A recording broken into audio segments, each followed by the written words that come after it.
ছোট্ট এই পরীর বয়স মাত্র 6 বছর। নিজ বাড়ির সামনে খেলছিল সে, কিন্তু হঠাৎ করে ইসরায়েলি বাহিনীর বিমান হামলায় ঝরে গেল তাজা এই ফুলটি।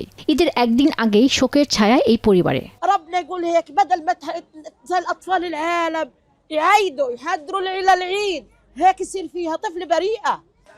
অবরুদ্ধ গাজায় ইসরায়েলি বাহিনীর এমন হামলা এখন নিত্য নৈমিত্তিক ব্যাপার।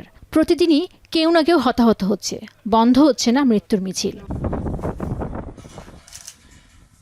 যুদ্ধবিরতি সত্ত্বেও গাজার পাশাপাশি এখন লেবাননে তাণ্ডব চালাচ্ছে তেল আবিব সেনারা, আর তাতে আনুষ্ঠানিকভাবে সমর্থন দিয়েছেন ইসরায়েলের প্রধানমন্ত্রী বেনিয়ামিন নেতানিয়াহু।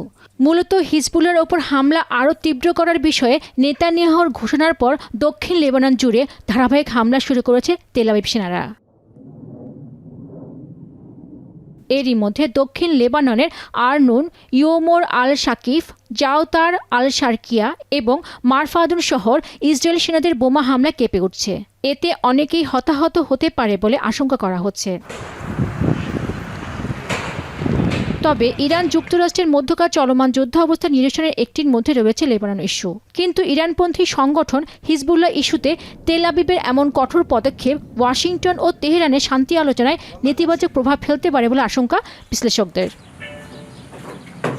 পেনিকা সুলতানা, এখন বিশ্ব। Lily premium gold soap 24 carat gold এনে দেয় রিয়েল গোল্ডেন গ্লো।